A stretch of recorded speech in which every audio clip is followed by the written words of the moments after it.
Well, good evening, ladies and gentlemen. Thank you so much for joining us. My name is Mike McGuire, and I'm honored to be able to work with you as state senator in Northern California. We're honored that you would take time out of your busy schedule to be able to join us for this critical town hall on California's drought emergency. Tonight, we're going to hear from some of the top water experts and dedicated local leaders from around California who will be focused on several subject areas related to this drought emergency. They're going to be talking about our current drought conditions and giving us the latest updates from around the state. We're going to hear expectations for this drought in the months to come. They're going to cover water supply and water management. They'll be providing tips on what we can all do at our home and business to respond to this drought. And we're going to be talking about the resources that will be available for communities around the state to respond to this pending crisis. We want to say thank you to our all-star panel for being here tonight. Of course, we have Grant Davis. He's the general manager of Sonoma Water. We're grateful that Joseph James, the chairman from the Yurok tribe, is with us tonight. Ben Hornstein, he's the general manager from the Marin Municipal Water District. He's coming to us live from Marin County this evening. We'll be talking to him in just a few moments. And of course, we have the CEO from the County of Mendocino, Ms. Carmel Angelo. Thank you so much, Carmel, for being with us. You're going to hear from the county here in just a few moments. But before we hear from our all-star panel, we want to hear from each and every one of you. We want to hear your questions. We want to respond, your comments, your concerns, your criticisms. Hit us up and send in your live questions right now to senator.mcguire@senate.ca.gov. We're taking your questions live tonight. Email us, senator.mcguire@senate.ca.gov. You can also leave your question in the comment section if you're watching us on Facebook. We'll be taking a look at those comments and then making sure that we get those questions answered. We are now about 1,250 folks strong on the line, and thank you again for joining us. We're going to hear from our all-star panel in just a few moments, but let's do a quick check on where we're at today with California's drought. Now, while California's climate has always been variable, the last couple of decades, well, they've been some of the hottest on record here in the Golden State. We know that the climate crisis is making droughts more intense here in California. And we've all seen the devastating pictures. Watersheds across California, they are beyond parched. The snowpack is now down to less than 7% of average. And stream flows across California are dramatically reduced due to the extremely dry conditions in our upper watersheds. This means that the state of California is short over 500,000 acre feet of storage water based on where we thought would be from earlier forecasts. Endangered species such as the Chinook salmon on the Klamath River, well, they're in true jeopardy due to historic dry conditions on the Klamath, especially in that upper watershed in Oregon, which then spills down to the Golden State. But California, we have been here before. And that is why the state has been moving with urgency to respond to this drought crisis. And that is why we want to be able to talk about some of the points that the state is moving forward with to be able to respond to the drought emergency. Number one, drought declarations, which are emergency declarations, have been made for the majority of counties in California. And you shouldn't be surprised to see other counties added to this emergency declaration list soon, and that includes the county of Marin. Number two, we're taking immediate action to be able to help millions of Californians, especially those who are living in our most vulnerable communities, big and small, across the state. The legislature and the governor, we are working right now and moving with speed on an approximate $5 billion drought relief package, laser focus on drought response. Let's take a look at some of those points that will be in this approximate $5 billion drought relief package. Number one, $500 million to help smaller, lower income communities on immediate drinking water, water supply, and water efficiency needs. Another $500 million will be focused to help homeowners and small businesses replace high water consumption landscapes such as lawns and replace them with water efficient versions. $350 million for emergency groundwater assistance for farmers and ranchers who are going to need our help. $200 million for water infrastructure projects. That includes groundwater recharge as well as well rehabilitation. $400 million for recycled water grants for water use, along with rainwater and off-stream storage projects that will help local agricultural landowners. $285 million will be focused for protecting fish and wildlife from drought impacts. $100 million for groundwater cleanup and remediation. $75 million for better water data and weather forecasting that will hugely help our real-time monitoring. And $1 billion to help our communities recover from COVID-induced recession. Here's what we know. There are over $1 billion in unpaid water bills in water districts throughout the state. So we have to help local communities respond to this by paying down that $1 billion debt that local cities, counties, and water districts are facing. We need this budget action sooner rather than later. You should expect to see this drought relief package passed no later than June 30th and available to communities and counties by the end of July. We're going to get this deal done. And by getting this deal done, California will come out stronger. All right, ladies and gentlemen, let's get to our all-star panel. First and foremost, he's been sounding the alarm about drought for the past several months. And we are going to be hearing from Grant Davis. He's the general manager of Sonoma Water. Sonoma Water is the wholesale retailer of water to approximately 700,000 folks in both Sonoma as well as in Marin counties. He's going to be talking about a reservoir status update. Where are we at with our two largest reservoirs? He's going to be giving us an update on the Russian River system. He's going to be focusing on what cities and counties are doing to be able to respond to the drought. He's going to be focusing on how we can conserve water and, of course, what will happen if we don't see expanded rainfall this winter. So let's welcome Grant Davis, the general manager of Sonoma Water, to our town hall. Mr. Davis, we're going to have you take yourself off of mute. And of course, he has some slides to be able to share with us here tonight. Mr. Davis, take it away. And we're grateful for your leadership, sir. Thank you so much for joining us. Well, good afternoon, good evening, Senator McGuire. I'm proud to be here with my colleagues, and I appreciate you putting together this drought forum for your constituents in the North Bay and the North Coast. I am the general manager of Sonoma Water, and I am trying to give a bit of information. You mentioned earlier we serve between 600,000 and 700,000 residents in portions of Sonoma and Marin counties. We are a special district that was created in 1949, and you, sir, were one of our board of directors. We were also a Sonoma County supervisor, and that is what allows us to manage these resources for the stewardship of this region. We also have flood control capacity issues that we are managing, as well as 8 sanitation districts and zones that we manage collection and treatment for. And then as you, on your watch with us, we're able to get carbon-free water out of this special district. So it's a privilege to be here today. I'm gonna quickly run through the status. We run, as you mentioned, 2 large reservoirs, Lake Mendocino and Lake Sonoma. We co-manage those with the U.S. Army Corps of Engineers. You can see them here highlighted.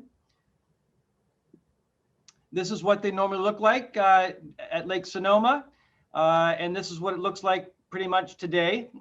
Pretty dramatic, and it's a concern. It's part of what's brought us here. We've been running these type of informational graphics in the Press Democrat and surrounding papers, highlighting the fact that in Lake Mendocino, we're currently at about only 42% of the water supply curve, the target that we're shooting for, which is about 36,000 acre-feet of water. That's primarily because we've had 2 of the driest years on record back-to-back. It's not much better in Lake Sonoma, which is our larger reservoir serving the customer base from about Windsor down into Marin County. That's just under 60% full at about 146,000 acre-feet of water. This graphic here will show you, when you compare these last 100-year records, how low we've had precipitation, the cumulative rainfall for the Santa Rosa area through April 15th. Look at that. It's the 2 driest on record out of 5 of the last 100 years. And in terms of Lake Mendocino's storage, you were just up there recently with Governor Newsom and a few of us that were walking in a dry lake bed. this is the result why. We've got storage that's only at 36,000 acre feet. At this time of year, that's the lowest on record by far. To give you some graphics for Lake Mendocino, this small reservoir that relies on annual precipitation and no other carryover storage, as of May 17th, that is the lowest. You can see these curves compared to past years, some of which are drought years. And you can see that we are going to have to manage this in a real coordinated effort with our colleagues, Carmel up in Mendocino, and all the folks in the upper Russian River and the entire Russian River, to make sure that we can divert less water and save more. So this graphic is going to be known to folks by the end of this year, if it isn't already. Real quickly, this is a pretty easy graphic to look at. Lake Mendocino storage projections. You can see today we've capped out. We're just at the top and the peak of the storage capacity for the summer, and it's going to begin to decline. Without corrective action, this is where you're looking at crossing that reservoir where we have no water to release without corrective action, which is the sense of urgency we need to bring here tonight. Lake Sonoma, a little different story. As of May 17th, 145,000 acre feet. It's a larger reservoir. We are mandated to have 30% diversions mandated from our water retailers if we hit 100,000 acre feet by January 1. So we'll be watching this rule curve to stay above the 100,000 acre feet by the end of the year. Pretty pure and simple, but it's also the lowest on record. Another dramatic shortage right here. I'll make this real quick. If we do not get issued another urgency change petition from the State Water Resources Control Board, we are looking at something that is approaching 80,000 acre feet, a minimum pool. And that would be compared to last year if we don't have dramatic reductions. So that's the seriousness of this. This is something I like to point out to folks now, that we have had major droughts. Back in the drought of record in 1976, 1977, that drought, Governor Newsom was talking about it, Senator McGuire with us, about putting bricks in the toilet, in the back of the toilet back in that day when he was growing up in Marin County. I remember that same thing. And what happened after that is we ended up building Warm Springs Dam. We constructed that and filled it in 1983 as a result of that drought of record. Jump forward to 2007, 2009 period. And some of the things that we did during that drought is we ended up with the Sonoma Marin Saving Water Partnership, statewide leadership to reducing 20%, 20 by 20 plans. And most importantly, Senator, you recall when you were a supervisor, you helped enact the Sonoma County Energy Independence Program, which was designed to provide homeowners and businesses an option. When the banks weren't lending at that time in 2008, we put $60 million of water use efficiency and energy efficiency on homes and businesses. That was a direct result of the drought. Jump forward to 2013, 2014, the last drought we had a few years ago. We ended up with the Sustainable Groundwater Management Act as a result of that. You've also created the Upper Russian River Water Managers that meet regularly to talk about Upper Russian River management. And most importantly, we were on top of Lake Mendocino in that 2014 period, right after the Army Corps of Engineers released water out of that reservoir, 25,000 acre feet, because they had to, based on a prescriptive rule curve. We've started and now successfully concluded the forecast informed reservoir operations out of Lake Mendocino, which saved 11,000 acre feet of water in Lake Mendocino because of a major deviation. Imagine what that would be without that water supply right now. Remains to be seen what we do in 2020 and 2021. So that's the story there. To round that out, I just want to say, this is our graphic of how we divert water out of the Russian River. We've gone to the state, and we, if you look at that service area, are asking to secure the right to reduce minimum in-stream flows now, not just on Lake Mendocino, but add Lake Sonoma and Dry Creek Reservoir. And we're going to be making a 20% mandatory diversion reduction out of the Russian River, which translates into 20% out of our water contractors and the surrounding community. So this is the message. Regardless of where you get your water from, this is a year where you're going to need to cut back about 20%. If that does not result, it will go into a mandatory situation sometime this summer. So with that, if you want more information on current water supplies, go to sonomawater.org. You also can go to the savingwaterpartnership.org. And with that, I'll pass it on to my colleague next. Thank you. Thank you so much, Mr. Davis. That's Grant Davis, the General Manager of Sonoma Water. Ladies and gentlemen, we are now honored to be able to have the chairperson from the Yurok tribe. His name is Joseph James. We heard about the southern portion of our district. Now we're going to hear about the northern portion and the mighty Klamath River. And we're going to hear about the consequences of drought and climate change in the Klamath. We're going to hear from the chair about the outlook for the Klamath and, of course, changes that need to be made for the health and well-being of the Klamath ecosystem and the entire watershed. Chairman James, we are grateful that you're with us tonight. The floor is yours, sir, and I'll give you a 30-second prompt as we get towards the end. Welcome. Aikwi Neknau, Joseph James, Chairman of the Yurok tribe. I come from the village of Shregon on the lower Klamath River. Thank you, Senator McGuire, for everything you do in your leadership. Right now, the Yurok tribe is in a state of emergency on the Klamath River within the Klamath Basin. Our juvenile fish are dying in real time. This drought is impacting us greatly as we are traditional river people. The Klamath River is our life and identity and the culture of who we are. Right now, as I mentioned, the fish kill is occurring on the Klamath River. The drought, coupled with bad water management decisions last year, created the ideal conditions for a widespread disease outbreak. All of our baby salmon are expected to die from this because there's no water to address the issue. The fish kill has a devastating impact on the Klamath stocks for many years to come. Right now, it is all hands on deck for us. As I mentioned, this fish kill is going to impact our tribal citizens, our community for future years to come. We are working hard. We declared a state of emergency.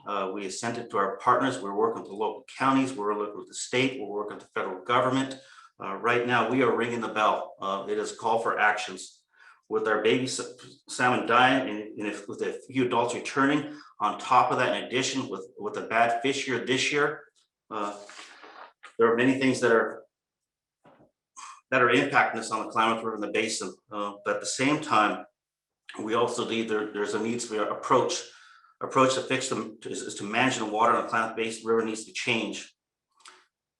We need strong leaders, a strong voice, how we can implement this new plan that impacts dealing with climate change and considers the needs of all species. We must develop and implement a modern water management plan before it's too late for the Klamath salmon. We rely on many tributaries that feed the Klamath River, the Scott, the Shasta, the Trinity, all play a key part in protecting the Klamath River, the ecosystem, the Mother Earth, as we continue to work on behalf of the river. In addition, the Klamath dams need to come down on time in 2023. With the dams come down, it will largely eliminate the conditions that led to this year's fish kill. We use our traditional practice here today. We've always had since the beginning of time with cultural burning, cleaning the landscape, fire prevention, providing shade for our tributaries, our salmon to spawn. The Klamath Basin has been hampered for years by logging and mining operations. We strongly encourage our partners, locally, state, federal, that utilize the river, the basin, to encourage the state to invest in restoration of the landscape. Restoring land will ensure the future generations and are able to enjoy the health and safety and have a happy existence for all of us that utilize this. Right now, the drought is impacting us, and it's scary times for us here on the basin.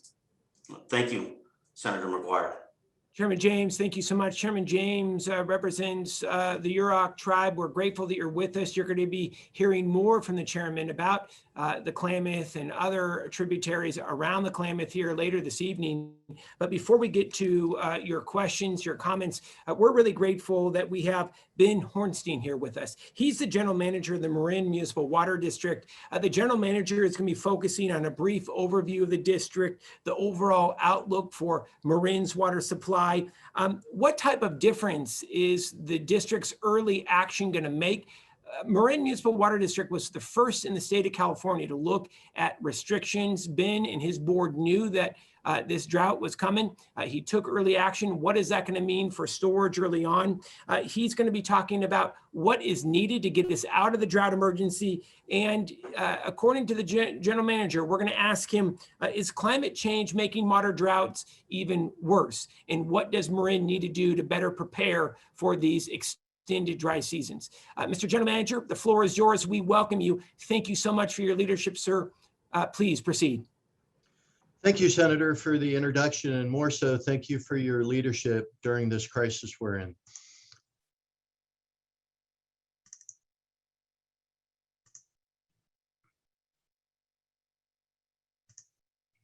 So Marin Water, or Marin Municipal Water District, we're the oldest municipal water district in California, chartered in 1912, serving approximately 200,000 people. We have locally sourced water, 75% from our reservoirs on Mount Tam and 25% from our partners that we just heard from, Grand and Sonoma County Water. Our water supply, the past 16 months was the driest period on record in 140 years in our watershed. Our current reservoir capacity is less than 50% of capacity, and this time of year we typically see an average of about 90% capacity. We take a look at rainfall. The green line is this year, and this is worse than we have on record. The drought of the 70s was the drought of record, and this current drought is unfortunately competing with that. If we look at what that means in terms of storage, this black line is the actual, and as we come through the summer, it forks off. So this green dash line would be where our storage would be if we had an average rainfall year. This blue dash line is a 50% of average rainfall, and the red line, the orange line, is 25% of rainfall. The most important part of this graphic, I believe, is the solid blue line. This gap between the dash blue and solid blue is the benefits of conservation. If we can achieve our conservation goals, we save, you can see, significant. So this time next year, we would have, almost 10,000 acre feet more than we would if we weren't all working together and conserving. Since the 70s, we've taken a number of actions to anticipate another drought, because we know they're coming. We doubled capacity of one of our reservoirs. We added a 7th new reservoir to our system. We connected with the Sonoma water system. We developed and expanded a recycled water program. A leak detection program was developed, and a comprehensive conservation program as well. In our actions, as Senator noted, we declared a drought very early on this past February. In April, our board declared a water shortage emergency and adopted some restrictions. And in May, the board adopted additional irrigation restrictions. So we have a whole range of restrictions, and they're on our website. I did want to note the big one is irrigation is limited to 2 days a week for spray irrigation, and we're really targeting lawns. To give folks a feel, the demand on our water system, the usage of our water doubles in the summer, and that's really all attributed to irrigation, and turf grass is the dominant call for that water. And so we're really asking people to let your grass brown. It'll come back. And wear your dirty car and brown lawn with pride, because you're supporting the community and ensuring we have water given the uncertainty of what may play out in this coming wet season. We partner with our customers. In addition to asking them, we're supporting them. A whole number of rebates and incentives and programs, again, all on our website. I wanted to call out, our board recently adopted $3 per square foot rebate for lawn replacement programs. And that is so key. It's one of the largest rebate programs in the country. And we're just hoping all of our customers will avail themselves of all our programs with a focus on lawns and irrigation. Looking forward, to come out of this drought, we're going to need an above average rainfall year. If this coming winter is similarly dry as it's been the last 2 years, we're in for more stringent restrictions, likely water allocations, as well as emergency projects. Longer term, we do need to gain a better understanding of the changing climate on our local rainfall and water supply. We plan further expansion of water recycling. We do need a sustainable shift in our community to drought tolerant landscape. continue to work on a water supply resilience project that we're working with Sonoma Water and our partners, with particular interest in groundwater storage, and thinking about, projects such as regional desal and other projects. So contact information to get on our site and get the details of any of the programs you may like. Thank you, Senator. Mr. GM, thank you so much. That's Ben Hornstein, the General Manager of the Marin Municipal Water Districts. Ladies and gentlemen, we're going to be taking your questions, your comments, your concerns here in just a few moments. We're going to invite you right now to be able to email your questions to us, senator.mcguire@senate.cn.gov. That's senator.mcguire@senate.ca.gov.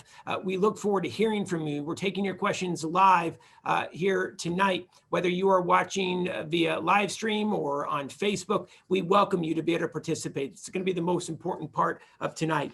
Now, ladies and gentlemen, we are grateful to welcome the CEO from the County of Mendocino here this evening. Her name is Carmel Angelo.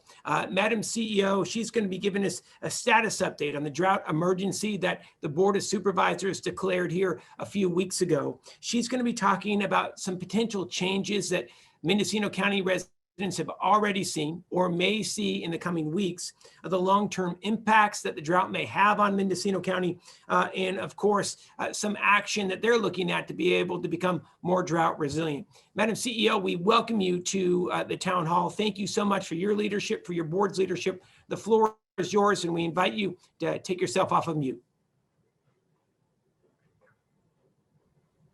Thank you, Senator, and thank you to your team for putting this town hall together. It's my honor to be part of this town hall with all of these water experts. So thank you very much for the opportunity, and also the opportunity to talk about Mendocino County. Mendocino County, like Marin, was one of the first jurisdictions in the state to declare a drought emergency on April 20th. And what that declaration did for us is it activated a county code that we've had in place since prior drought emergencies over the last 11 years. And so it gives us the ability to urge water users to reduce their usage by 20%. And of course, we know that some of our districts and our water suppliers within Mendocino County have been doing that. It also allows us to direct water suppliers to implement their local water shortage contingency plans. And we have some of our water suppliers that have done that as well. And then lastly, what it does for us is it requires that the water agencies, the cities, the districts provide the county with monthly written reports documenting their conservation requirements and that they're being met. And so along with that, of course, it places us in line for additional funding that may come in from the state, of course, which we know will be coming regarding drought emergency. So it was something that we did, and of course, you know, we have done this before. We know in 2010 and 2014, and so here we are again. So again, this is our third drought emergency in 11 years. We certainly are getting experience in reacting and adapting to drought conditions, and that's all 90,000 people in Mendocino County. We know that it's serious, and we know that everybody is attempting to do their part. It's on us as the county to educate the public more so about what needs to be done. The severity of this drought's impact for Mendocino County residents really depends on where someone lives.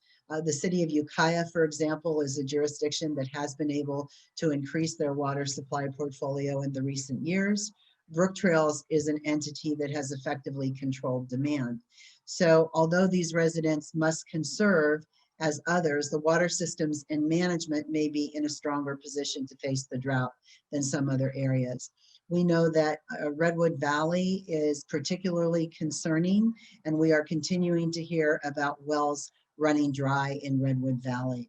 As far as what we will see in the coming months and what we've seen already, we have seen a tremendous impact to our agricultural community. And of course, we know that there's more to come. We know that Redwood Valley is 100% restricted with ag. The Upper Russian River area is expecting notices very soon regarding water usage. And additionally, we have 930 water rights holders that will be told not to divert water. Not all of them are in Mendocino County, but a good percentage are in Mendocino County. We know that there's limited groundwater in the Navarro area. Potter Valley water usage has been reduced, and that we definitely will see and continue and are seeing today impacts in our North County region. So we're very concerned. Even in our coastal area, we're having shortages in water, and we think that will impact not only agriculture, but that will impact everything that we do, whether it's tourism, whether it's brushing your teeth. And we're very concerned about the health and safety of the public.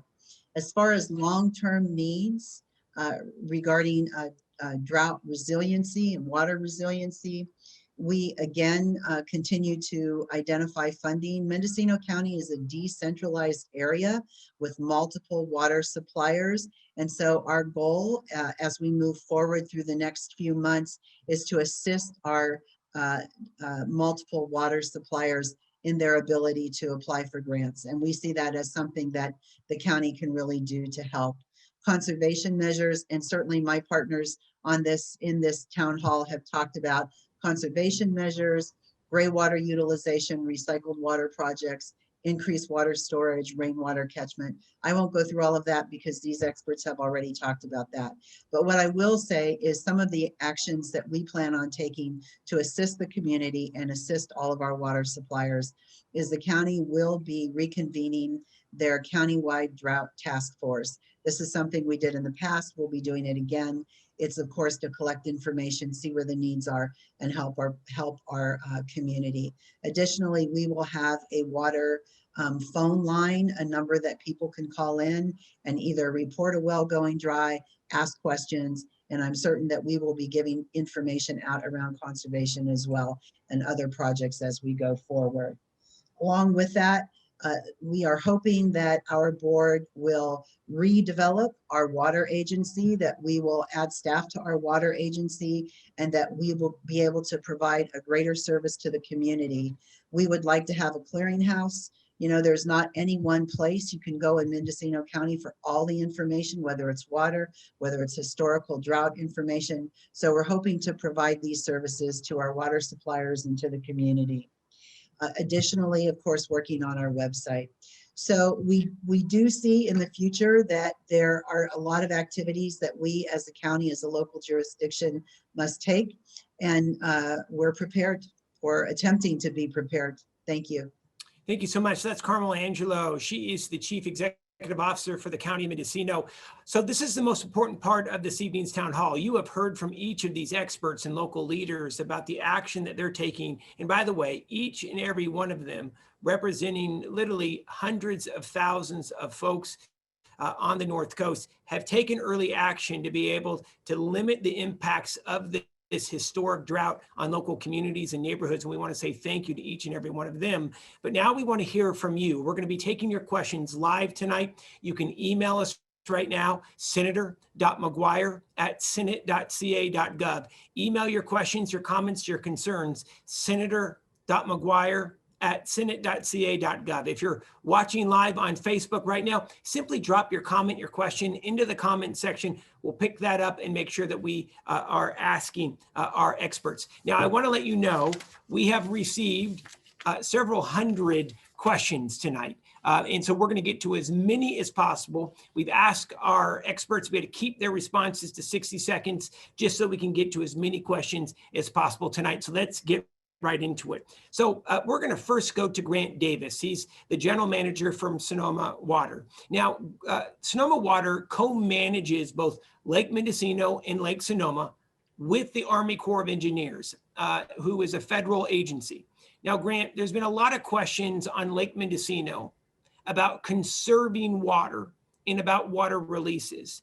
And thanks to the leadership of the Sonoma County Board of Supervisors, who's also the board of the Sonoma Water, you have been able to hold back 11,000 acre feet. So you should explain really what 11,000 acre feet truly is, just to put it into perspective, since changing the release rules at the reservoir. But at the same time, though, you're seeing historic lows. So talk to us about that, Mr. Davis. Well, thank you, Senator. Again, I really appreciated my colleagues' points of view and describing the current situation. Senator, with your help, the state of California was actually made an initial investment over 2 years ago in this notion of getting better precipitation forecasting that we as water managers need. Ben mentioned earlier about what it will take to break the drought. I'm pretty confident I can tell you it's going to take an atmospheric river to break a drought. About 99% of the droughts that get busted in California are a result of these large volumes of water that stall out over the mountains and dump volumes of rain. And they also cause our significant flooding in the Russian River Basin. So our extreme phenomena is atmospheric rivers. And so this year, the governor and your Senate are working on a $10 million continued investment in understanding, working with Scripps Institute for Oceanography down in San Diego, how these affect us. We need to know, are those rivers going to dump above a reservoir or below? And so 6 years ago in the last drought, we charted out and said, let's do a better job. We've worked with the Corps of Engineers, and we were able to demonstrate this last year and the year before, working with the Corps, that we could hold back 10,000 and then again 11,000 acre feet. That represents about 1/3 of what's left in the reservoir right now. So I ask you, what would it look like without that corrective action? Fortunately, that research is going to be utilized not just in Mendocino and Sonoma, but down in Orange County and other parts of the state. So informing us on how to manage to understand that phenomena, to be able to turn those knobs and hold water back when we know that ARs are not coming is really the key. And we've been making some serious progress. And fortunately, that's stuff that can get replicated. So that's going to be our tool. And we're going to continue to refine that. And what I expect this drought to do this time is I want to do that on Lake Sonoma. Seriously, thinking that that same process of saving 11,000 acre feet in Lake Sonoma would be an outcome of this drought. No, I appreciate that, Mr. Davis. So quick follow-up on that. I'm going to ask you to about 30 seconds because we want to talk about agriculture here. So on a quick follow-up, what do you need to see? How many inches of rain this coming winter for, in particular, Lake Sonoma, do you need to see to actually make an impact in storage behind Coyote Dam? What kind of winter do we need to be able to get back to somewhat normal conditions in Lake Mendocino? All I will say is that we've had these 2 dry years on record. We're going to have to see something considerably more than the average rainfall that we typically get in the winter to feel safe that we can relieve some of the stress that we're under. So it could be successive years back to back of above average rainfall is what I will say. And I predict it will be an AR that comes into particularly the upper watersheds that will get us out of that drought. But it's going to take some time and no one can predict the rain, which is why we've got to be proceeding with caution and saving whatever water we've got now and not wasting the drop. That's great. Davis, the general manager at Sonoma Water. We are going to stick with the Russian River watershed and then transition up north to the Klamath. But I'd like to be able to do a 2-part question here. We're getting a lot of questions that have come in tonight about agriculture and a lot of sacrifices being asked for urban users in our cities and counties. What about agriculture? And let's start in the northern section of the Russian River watershed and then work our way down to the southern section. Madam County Administrator, you're already looking at mandatory curtailments for ag users, like in Redwood Valley, for example. It is going to be a very difficult season, whether you are growing grapes or growing cannabis there on the Russian River. Mandatory curtailments have already started, and there will be mandatory reductions in the southern stretch, which we'll hear from Grant Davis. But please, Madam County Administrator, talk about those curtailments that have already taken place in the upper watershed of the Russian. Well, Senator, we're very concerned about those curtailments. Obviously, we are an agricultural county, and so we're doing what we can to work with the Farm Bureau and our ag partners. We anticipate that, as I said early on, we know that Redwood Valley has already experienced 100% curtailment. We anticipate more in the Russian River area as we move forward. So what we're doing is we will be working with our ag community as best we can. Certainly the Farm Bureau has developed a list of shovel-ready projects that we sent up to your office, Senator, and we will be sending up more projects that we hope will assist us with agriculture. And then, of course, cannabis. We know that cannabis is out there and that our board has spent multiple days and hours on ordinances, trying to ensure that those ordinances protect the public and also can support the industry. And so there will be another meeting on June 2nd on cannabis and the ordinance. And certainly water is a number one concern as we move forward with ag and cannabis. That's County Administrator for the County of Mendocino, Carmel Angelo. We're hearing mandatory curtailments, meaning no water going to some ag users, like in Redwood Valley already. That's been in place for about 2 weeks. And now we're looking at reductions in water in the southern stretch in northern Sonoma, in the central Sonoma County. Grant Davis, talk to us about those reductions in water flowing to ag customers. Senator, last week, our board of directors sent up, actually it was yesterday, to the State Water Resources Control Board, which is the governing body of water in California, managing the Russian River system. We've requested to reduce our take out of the Russian River by 20%. That's going to translate across the board to anyone that, regardless of where you get your water from, actually, we're calling our board of directors and our board of supervisors with their emergency declaration have said, we'd like to see 20% reductions across the board. You'll read in the paper tomorrow, I believe the Press Democrat's going to highlight one innovation that we've actually been able to target, and that was back in the first drought of record, 1976-77. Not only did we build Warm Springs Dam, but we put 3 wells in the Santa Rosa Plain into action. And we're planning on taking county dollars and hopefully, Senator, matching some state dollars with this $5 billion initiative from the state to create a new well coming online with over 1.3, 1.4 million gallons a day, bringing that into this absolutely stretched part of the district, which is the western county, and all the dairies that are out there that are now culling their herds, and some are going out of business. We lost one out on the point earlier this week, and I fear there are more, to develop bringing water supply down into an area and maintaining a trucking program just to keep livestock alive. We're not talking about thriving, we're talking about just living this year. So I look at our water supply, our ag community, we're gonna try and stretch those things, be innovative, and ultimately take that well and turn it into a recharge basin. I remember, I'm gonna tell a story on you. You were up in Healdsburg when we were standing behind Memorial Beach, and you saw a very heavy rainfall going out to the coast. And you said, Davis, isn't there anything we can do to take this water and save it for when we need it? And we've got to do that still. We've got to double our efforts up, put those water supplies into the ground, and be able to have them in a day like today and take them when there's water plentifully available. That's Grant Davis. He's a general manager of Sonoma Water. Thank you so much, both Grant and Carmel. Now we're going to look to Ben Hornstein. He's the general manager of the Marin Municipal Water District. Let's talk about storage. Ben, there are a lot of questions that have come in tonight asking about enhanced storage or how to be able to look at new storage projects in Marin to be able to be more water resilient. Talk to us about what the thought is on behalf of the district as we move forward, especially with the droughts becoming more intense with this climate crisis. Please, Mr. General Manager.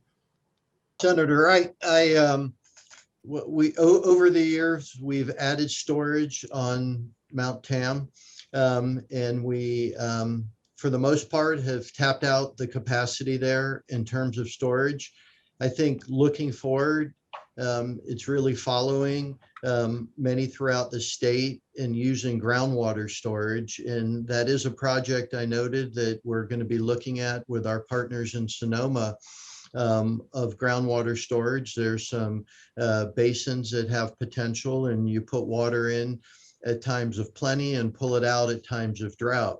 So that's really the storage piece. In Marin County, we don't have great groundwater basins that have capacity. That's Ben Hornstein. He's a general manager of the Marin Municipal Water District. All right, I want to turn it over to Ben and to Grant, both general managers, Grant with Sonoma Water, Ben with the Marin Municipal Water District. We are getting a lot of questions about desalinization, taking ocean water and turning it into potable drinking water. I know that this could be controversial. Let's just be candid about it, but let's talk about it. When does the issue of desalinization come into the conversation, or does it at this point? Or should we be looking first at groundwater recharge for enhanced supply. Let's start with General Manager Hornstein, then we're going to go to General Manager Davis. Let's start in Marin first. Yeah, I would say, given this drought in our history, everything's in play. And we are looking at, there's nothing we aren't looking at. So the desalination is certainly a source that's potentially available. It's very capital intensive, and operating it is very energy intensive. So you really need partnerships to make it work, regional approaches.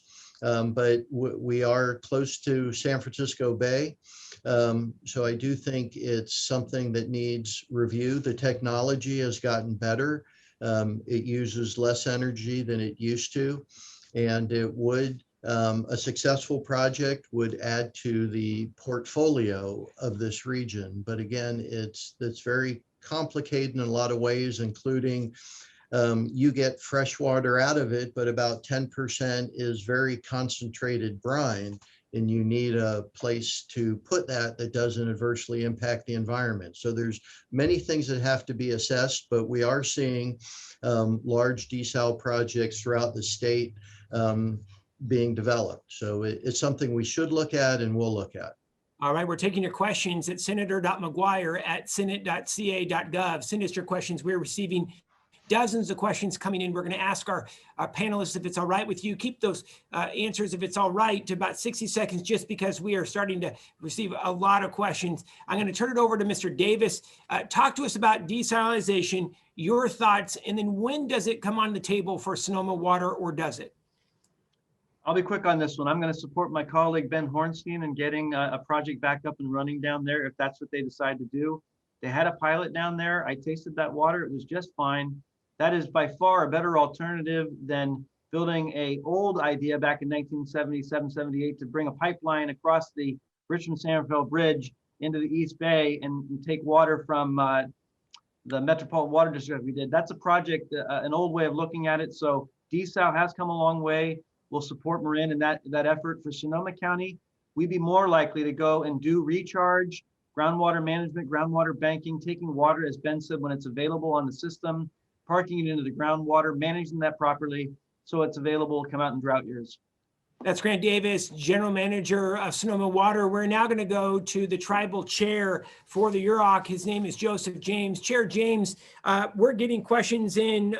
Barry writes in tonight, what are the expectations for Klamath salmon here by the fall? Are they going to be, so talk to us about that, Mr. Chair, because you're deeply concerned about one of the main tributaries of the Scott River coming into the Klamath. And there's concerns that the Scott River may actually go completely dry this year, which would be the first time since the turn of the century. So what is the outlook for the Chinook, an endangered salmon species on the Klamath? Chairman James. Thank you, Senator. The outlook for this season is dim. You know, as I mentioned earlier, we have juvenile fish dying as we speak this week in real time. So the impact is now and has hit us. The Scott River, as you mentioned, Scott River is one of the last coast salmon strongholds. A major issue on the Scott River is a lack of fall flows for fish patches spawning. So it impacts us, plays a great impact for our fall returning fish there. The Scott River offers key habitats and is a vital key stream tributary to the Klamath River. So again, the outlook for this fall with our low salmon numbers is greatly going to impact us. This drought is impacting all of us, but it's impacting us right now in real time as of the spring. It is also looking dim for this fall for our fall return fish. Chairman James, have you ever seen conditions like this on the Klamath? And if so, when do you remember it this bad so early? Well, Klamath Basin issues is nothing new to us. It's very complex, very complicated. But again, for us as the Yurok tribe having senior water rights, we had a 2002 fish kill that devastated not just the Yurok tribe, but the entire North Coast. That was during the fall Chinook run. Over 60,000 plus salmon that have died. That is back in our minds going through this drought, knowing it's hit us early with our young juveniles with the Shasta disease, the lack of water, as you mentioned, lack of snow, lack of flushing flows to get the disease out. Right now, we are in a state of emergency and a crisis as the Yurok tribe has declared a drought emergency. And so again, it's very concerning, and that's putting it lightly. So yeah. Thank you so much. That's Yurok Chairman Joseph James with us tonight, talking about the devastating impact that the drought is having on the Chinook in the Klamath.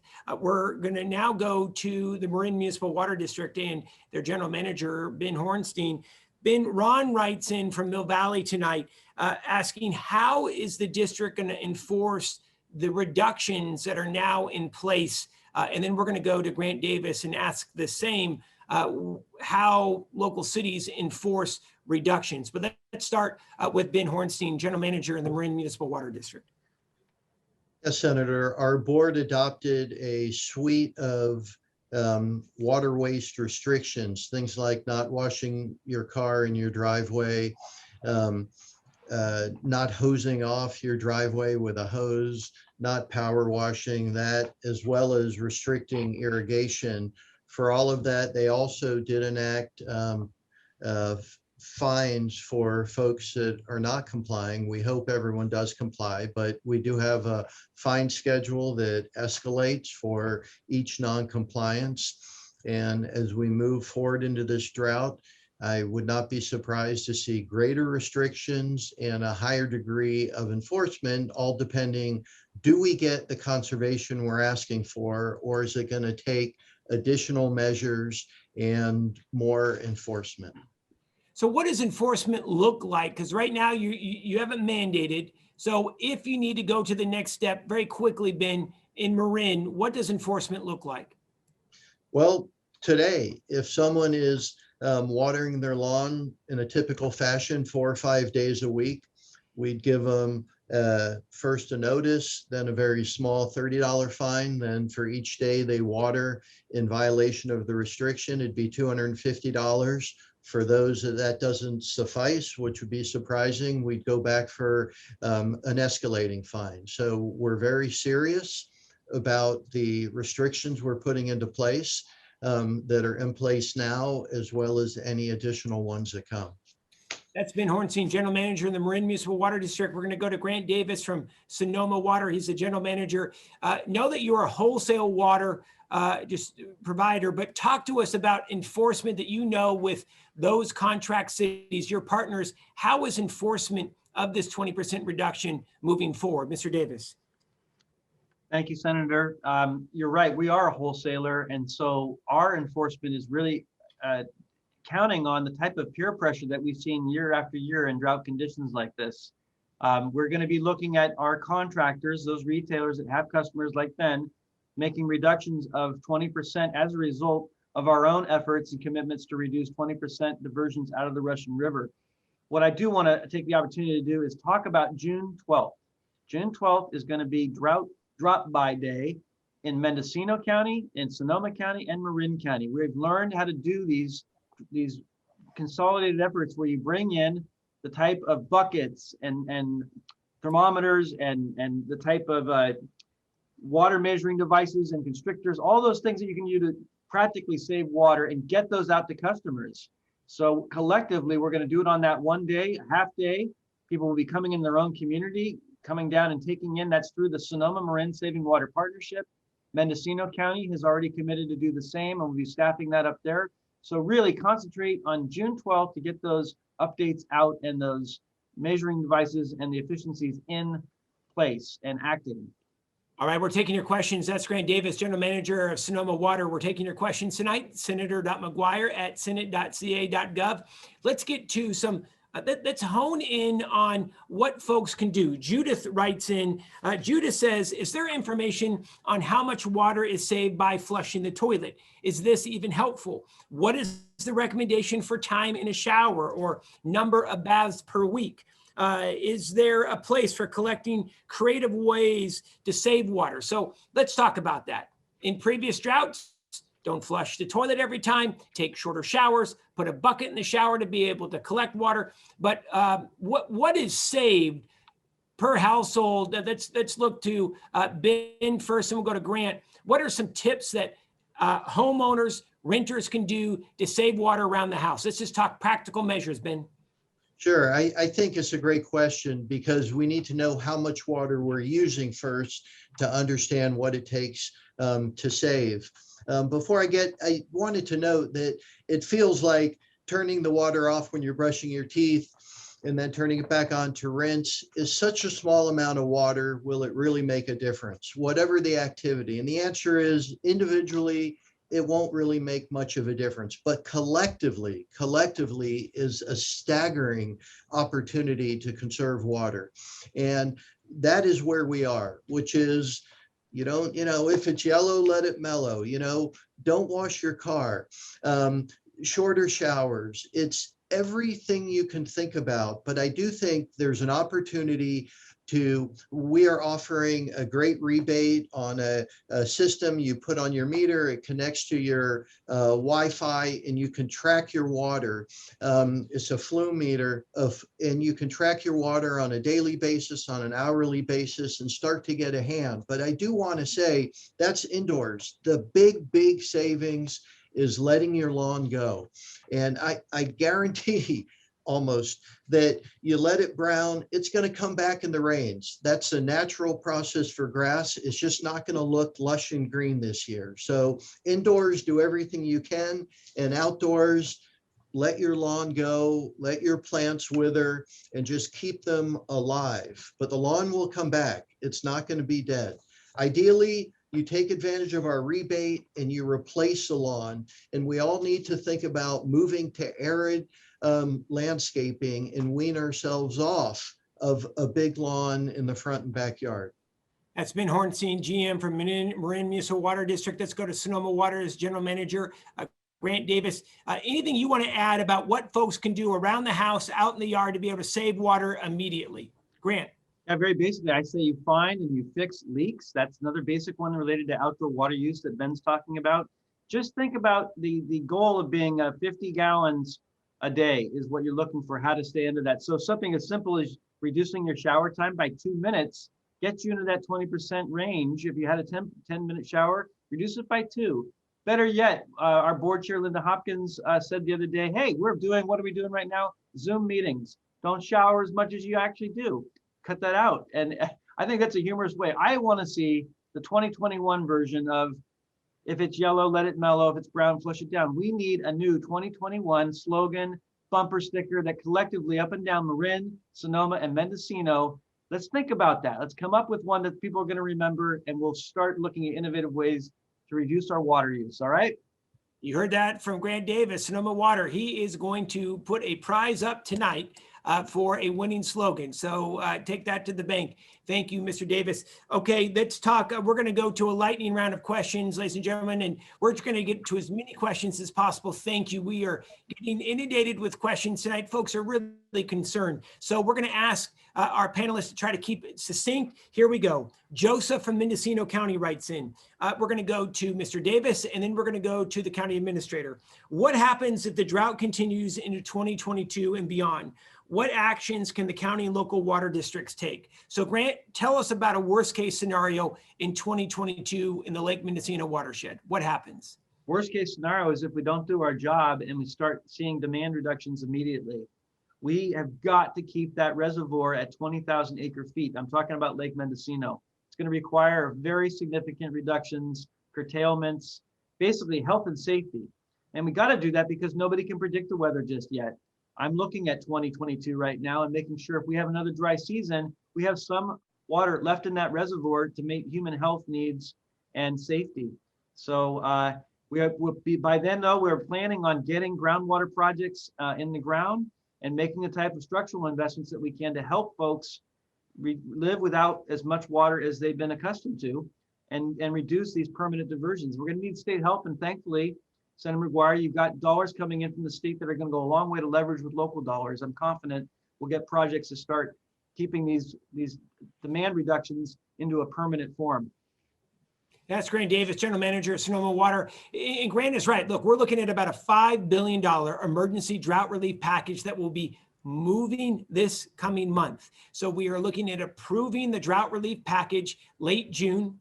Dollars would be available starting in mid to late July, focused on several areas. Number one, replacing your lawn with drought tolerant landscaping, both for homeowners as well as business owners. Looking at off-stream storage for agricultural users, assistance to be able to comply with groundwater laws for agricultural users, working on leaky infrastructure, both public works as well as on private property. We're looking at $5 billion that will be moving here from the state of California. Also, large storage projects that may happen in Marin, Sonoma, Humboldt, Del Norte, Lake County, you name it. The state will look at helping fund those storage projects as well. Carmel Angelo, County of Mendocino, what would you like to add?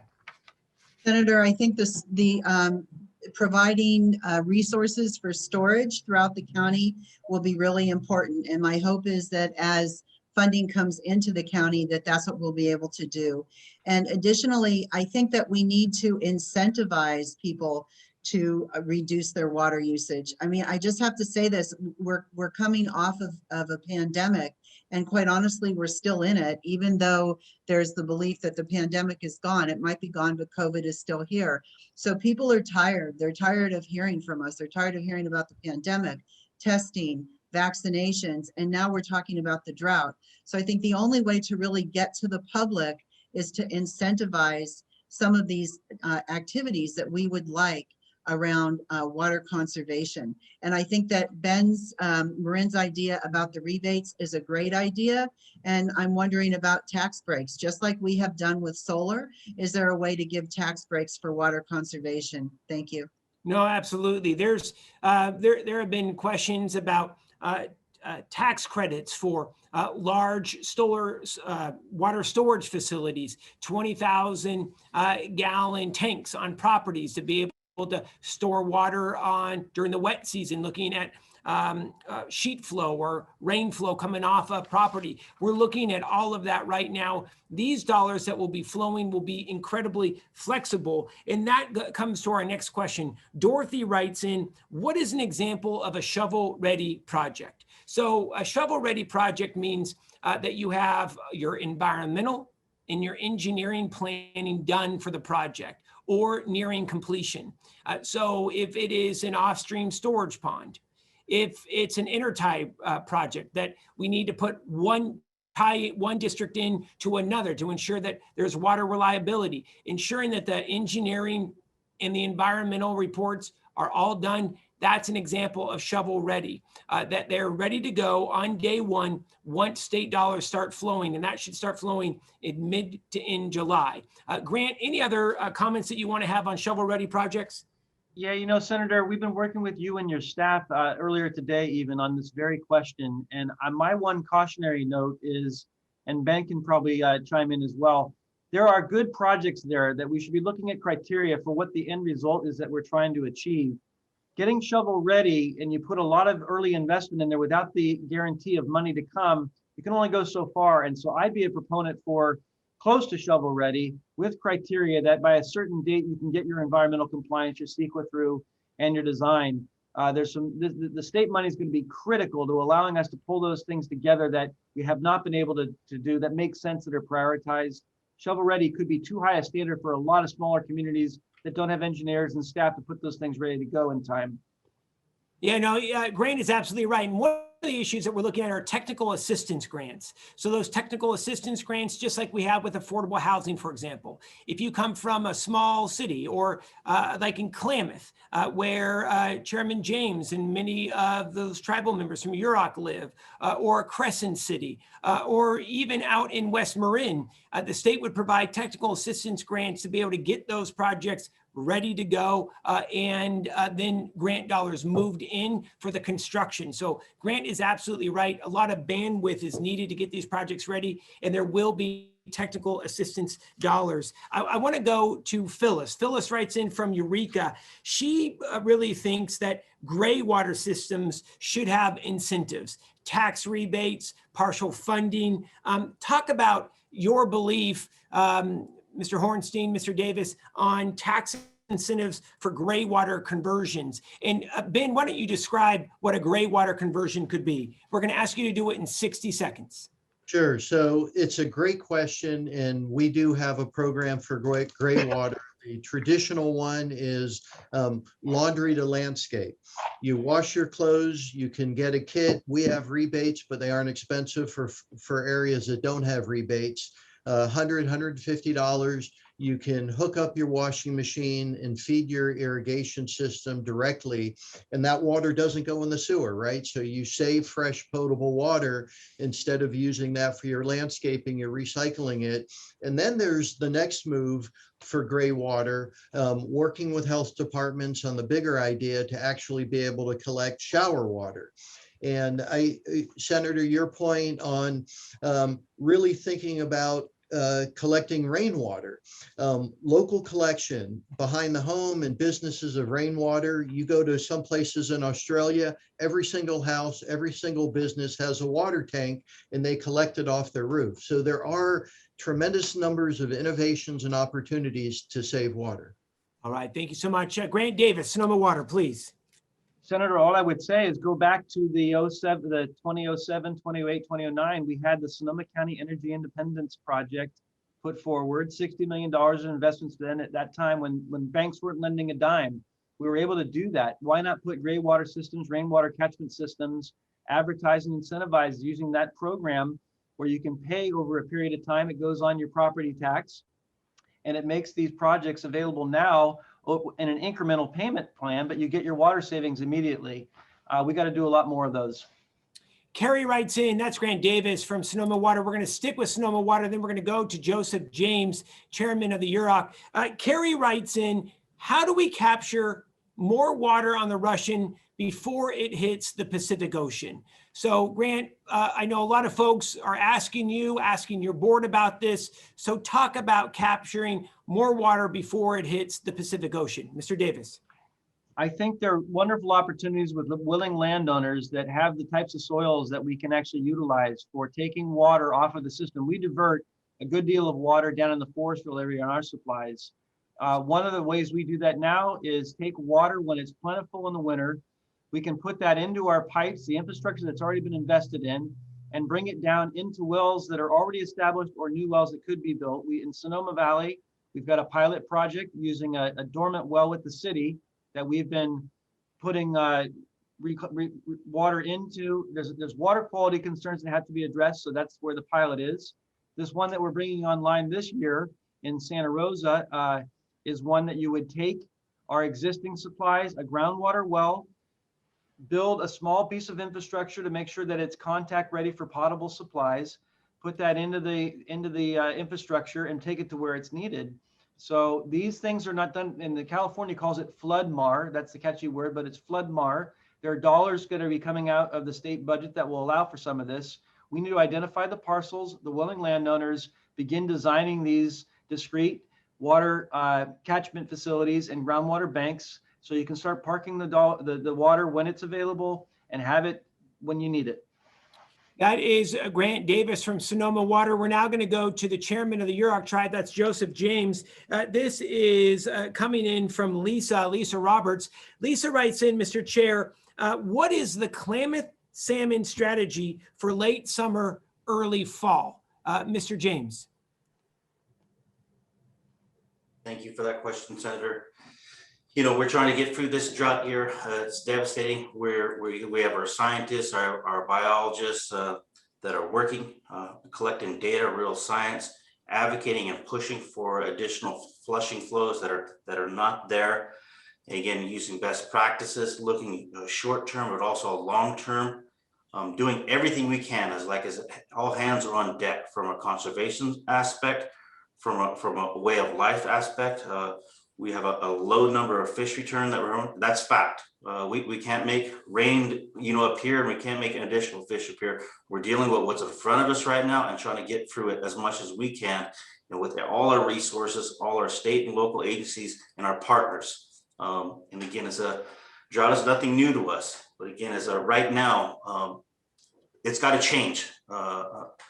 Climate change is real and it's happening. As you mentioned, not enough snow, not enough rain.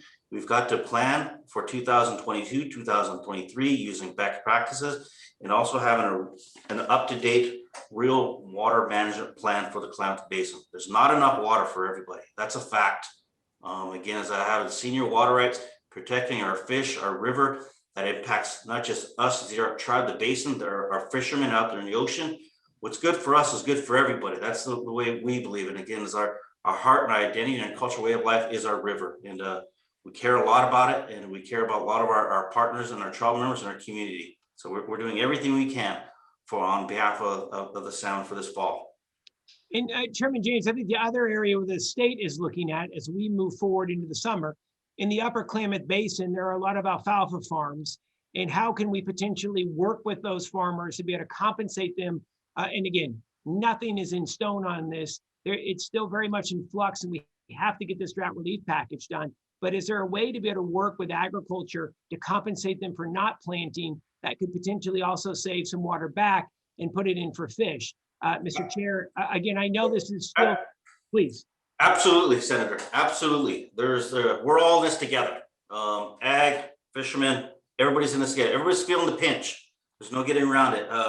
We support that, helping out people in dire need in exchange for wet water coming back into the Klamath. There is a way you pay for the real water in real time. Anything that we can do to get water back into the basin and the river for the survival of our fish that are dying right now, we support that. Again, we're in a crisis mode as we speak. But yeah. That's Joseph James, the chairman of the Yurok tribe. Thank you so much. We're now going to go to a lightning round. We're going to do some very quick questions. We're going to start with Grant Davis. Mr. Davis, is it time to start making, to make watering lawns illegal? That's coming in from Tracy. Cities are looking at a reduction first. When does more challenging restrictions come into place? If I look out, we're anticipating getting an urgency change order from the State Water Resources Control Board in early June to mid-June. That should state that if we have not seen the type of demand reductions on a voluntary basis so far, that July 1, we'd be looking at taking further mandatory steps. So I think you can really look to July 1 as a period of time. We'll assess where we're at, how we're tracking. Senator, I worry we're going to run out of time without me at least putting on the table and thanking you for your work on helping us address the Eel River as well as the Russian River on the Potter Valley project. That is a piece of hardware that is owned by Pacific Gas and Electric, and you and your staff have been working with us to come up with a solution to make sure that we can restore the Eel River and the Russian River and come up with a strategy and hopefully some funding to do the studies that are going to be required. So I just can't take the chance that you have such an important town hall and not bring up the Potter Valley and the enormous partnership that's been established with the Round Valley Indian Tribe, Mendocino Inland Water and Power, California Trout, and Humboldt County, as well as Sonoma Water. We really have to put our heads together and resolve and come up with a pathway that will help both river systems. Yeah, and we had a question come in from John Lamone tonight asking about Lake Pillsbury. And I was going to get to that in just one moment. And so, was saying that we need to be able to keep that dam up and operational. But look, long story short, there's a lot of study in front of us to be able to look at the impact of the upper eel, all of the branches of the Eel River, how it impacts the flow into the Russian River and Lake Mendocino. We're not moving fast, and this study would do it right. Mr. Davis, I don't want to put words into your mouth, but we're not looking at any immediate decisions, but we have to study it for the health of the watershed, the Eel River watershed, plus the reality that we need to continue looking at flow in for the Russian River. But please, Mr. Davis, I don't want to put words in your mouth. No, I agree that this is going to be a long-term proposition. The fact, though, that the license expires in April 2022, we need dollars to do the types of studies that can, the socioeconomic aspects, to look at Lake County, to look at Mendocino County, look at Sonoma. This has been 100 years in the making. Both wonderful river systems support endangered fish species. We've got to meet the needs, just like Joseph is talking about the Klamath. The fisheries are our heritage in many ways, part of our distinct characteristics. Healthy river systems are going to be critical to our economy as well as our communities. So we've got study dollars that we are coming up short on right now. We really need your help on getting that together to keep those partnerships going. And yeah, it's not moving fast, but we need to be effective. We need more information to know how to make those decisions. So thank you for your help in advance. Yeah, that's about a $3 million an initial study that's going to be needed. And obviously it's really critical. And it's unfortunate that PG&E did not come up with that during the bankruptcy. I think we all pushed them hard to do that. Yes, you did. Yet another failure on their part, but we won't go there. And I'm not putting words into Grant's mouth, but those are my words as Grant looks the other way. But it is a failure on their part. And we need to make sure that we secure those dollars regardless in working with all sides, whether it's Humboldt, Mendocino, Sonoma, Lake. And I also want to say thank you to Congressman Huffman. He's really been leading this effort in bringing the community together. So really grateful for that. I want to get to a few other quick questions. Mr. Davis, and then we're going to go to Mr. Hornstein. Steve writes in, our development is on reclaimed water for irrigation. Do we still need to conserve? You know, you always need to conserve. Just because you have reclaimed water, you want to stretch that as far as you can. But what I would like to say is if you've got developments that are using reclaimed water, that's where the policy should be directed. We should be looking at purple pipe and extending those types of what type of water needs to be treated for what's the end use. That's the ticket.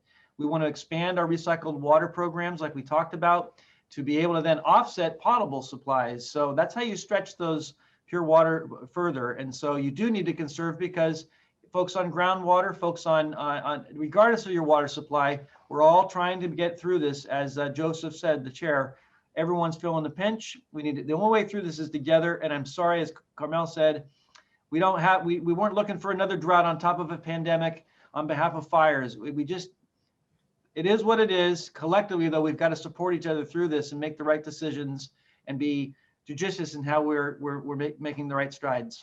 Grant Davis, General Manager of Sonoma Water. Final question coming in for Ben Hornstein, General Manager of Marin Municipal Water District. This is coming in from George. George is asking, is there going to be a plan in place to be able to remove silt from the reservoirs as we see reservoirs decrease with the Marin Municipal Water District to increase storage? Ben. Yeah, so a number of years back, maybe 5 years, we did do a survey of the lakes with LIDAR, a method to look at the depth, and we didn't find a significant silting up of our lakes. If we had, we would have moved on that, but that is something we're going to take a look again. All of these are complex, costly efforts, but we don't think that our lakes have silted up too much. The nature of our watershed doesn't bring a lot of silt and debris into the system since it's so heavily wooded and grown. And let's go to Grant, because Grant, before we leave tonight, the question always comes up. Lake Mendocino, we see decreased storage, taking out all of that silt. Let's make sure we cover that because that's an issue that comes up every time that could potentially increase water storage. Thank you so much, Ben. Ben from the Marin Municipal Water District. Let's go to Grant Davis talking about Lake Mendocino and Sonoma water. There's heavy siltation, for what we know, in both reservoirs. One of the issues in Lake Mendocino is turbidity. Even the water, if we can keep it at 20,000 acre feet, it's still going to be warmer than it should be. It's going to be more turbid than it should be. Unfortunately, there's no silver bullet here. You're looking at millions of truckloads of sediment coming out of Lake Mendocino. I'd ask, where would you put that? How could you run a program like that? I'm not going to rule it out, but I will just tell you that there's probably some other ways that you could accommodate and come up with water supply than trying to dredge Lake Mendocino. I think Carmel would probably have our hide if we were trying to run a program like that. It's just enormous, the undertaking. There could be a way of sculpting and creating new area if you could keep it on site, but if you have to truck it out of there, I don't know how you're going to be able to afford that and actually execute it. That's just, I wish it was that easy. That's Grant Davis, General Manager of Sonoma Water. We're going to go to one final question for Carmel Angelos. She's the CEO of County of Mendocino. Madam County Administrator, we're getting a lot of questions on cannabis tonight. And I know this has been an ongoing discussion at the Board of Supervisors. You have a June board meeting. There's folks on every side of this, let's just be honest about it. And you're having another workshop on June 2nd. Let's talk about that for a moment, please. Madam County Administrator, cannabis and water use, please. Thank you, Senator. Yes, this is a topic that comes up As a matter of fact, at one of our special meetings on cannabis, we started the day with a water workshop that was facilitated by Supervisor McGuire. So we know that this is a key issue when we talk about cannabis. And we get a lot of questions at the board level from the public that says, we're in a drought, so what are we doing? You know, we have all these problems with cannabis. So I would say on June 2nd, that the public can certainly write to their supervisors or call in, send an email. June 2nd will be a special meeting of the Board of Supervisors. It will be about the latest ordinance and reviewing that ordinance. And that ordinance does take into consideration the drought and the problems that we have with water. And Senator, I promised my sheriff that I would put a number out. If I could take another 10 seconds, please. This has to do with cannabis and water. You don't always have good actors, even in an emergency. So I would like to say that the sheriff's office encourages the public to call in with any information that they may have about water trucks that are being filled illegally in unincorporated areas in Mendocino County. Helpful information would include the site the truck is being filled at, pictures if they're available, license plate numbers, time of day, and anything else that may be used to follow up. And the number to call to make this report, again, it's about illegal trucking of water. That number is 707-463-4086. And again, water and cannabis. Thank you, Senator, for allowing me to put that number out. And also thank you, Grant and Senator McGuire, for your comments about the Potter Valley project. No, thank you so much. Ladies and gentlemen, we're going to start wrapping up now. We've gone long. We appreciate everyone's patience. I got to tell you, we started out at 1,200 folks. We still have 900 strong with us. We're grateful. Let's turn it over for closing comments from each of our panelists. We're going to start with Joseph James. He's the chair of the Yurok tribe. Mr. James, Mr. Chair, the floor is yours for closing comment. Yeah, thank you, Senator.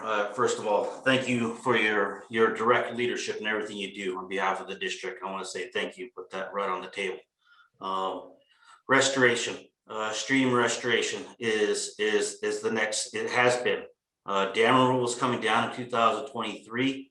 The focus is stream restoration, tributaries, wetlands improvements. That's where we are going. Creating a restoration plan for not just the Klamath River, but the basin. We talk about millions, billions is what we need to talk on the table. Is the river is sick and needs to be healed, and it's going to take everybody to pitch in and do their part to improve the basin for not just us now, but our future generations to come. With that, I want to say thank you, Senator McGuire. Chairman James, and I'm not just saying this because you're on here, you have been leading on all issues of water, endangered species protection, removal of the Klamath dams. Let me just be candid. Those dams would not be coming down without the leadership of Chairman James. It's just the bottom line fact, 100%. And just want to say thank you, Mr. Chair, and to your council for your work on that. And we are grateful for you joining us here tonight. We're going to go to closing comments from Grant Davis. He's the general manager of Sonoma Water. Grant. I know we're running out of time, Senator. I'll echo what Chairman James just said, which is your leadership is instrumental in resolving these competing stewardship issues.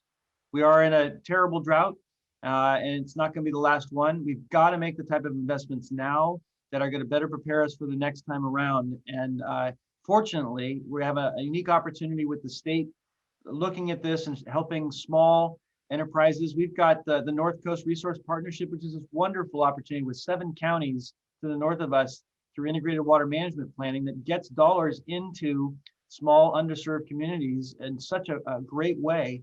I'm a huge fan of that. We've got a similar program in the Bay Area. So encouraging us to partner to leverage dollars from our ratepayers with state and federal.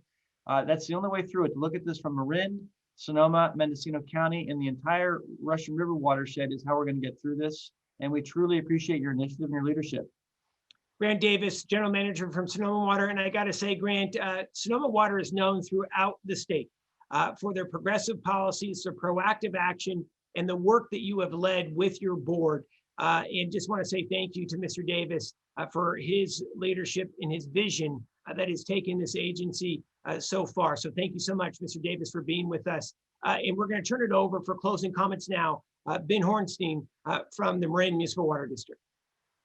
Well, thank you, Senator, and particularly for all the work and your support during this time and on many other issues. My message is conserve now. We're projecting in the fall to have less than 1 year of water supply, and we know it's going to rain. We just don't know how much. And if it's dry, every drop we save today and tomorrow will be here next year. And that's what it's all about. From putting a bucket in the shower to having pride with your dirty car and brown lawn. Today and tomorrow, we just have to save and do it for yourself, for your community. You know, this drought, we know we're going to be entering the fire season. We need water for human health. We need water to fight fires. And that's what we have to be thinking about. That's Ben Hornstein, the general manager of Marin Municipal Water District. He has been in the business of water his entire career.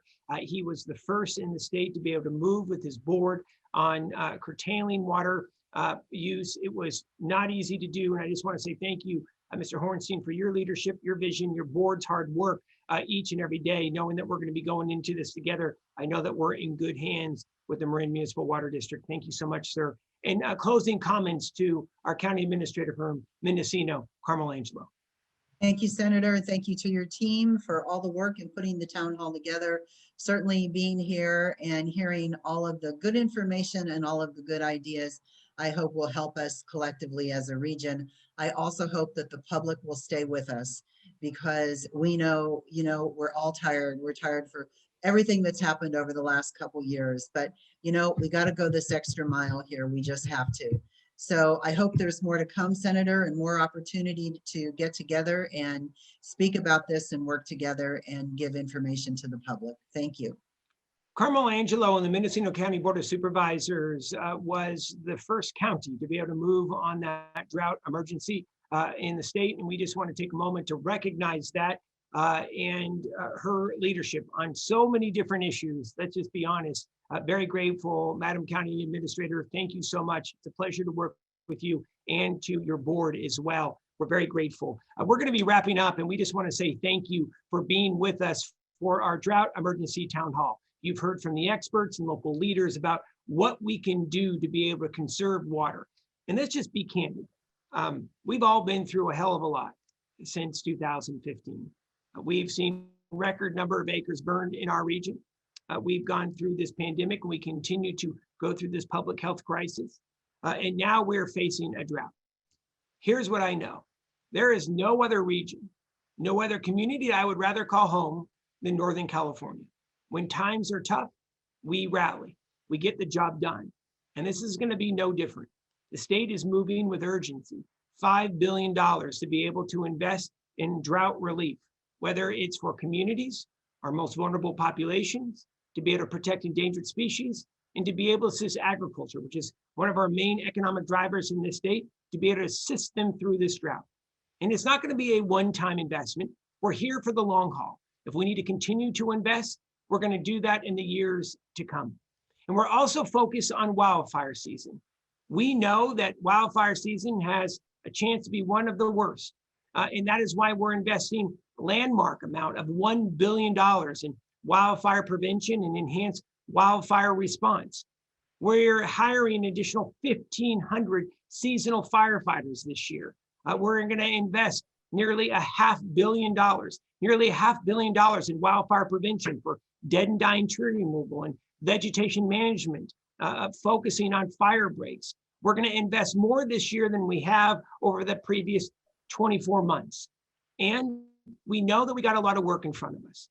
The folks that you see here, they're going to be working together no matter if it's a tribal government or municipal government. We're going to be working together to make sure that we deliver for the hardworking folks of the North Coast. Thank you so much for being with us tonight. If you have any additional questions or comments, senator.mcguire@senate.ca.gov. We're grateful. Thank you so much to Carrie, to Sophia, Danielle, to Lyles, to Taylor for all of their work tonight. Have a great night in North Coast. Stay strong. Thank you. Take care, gang.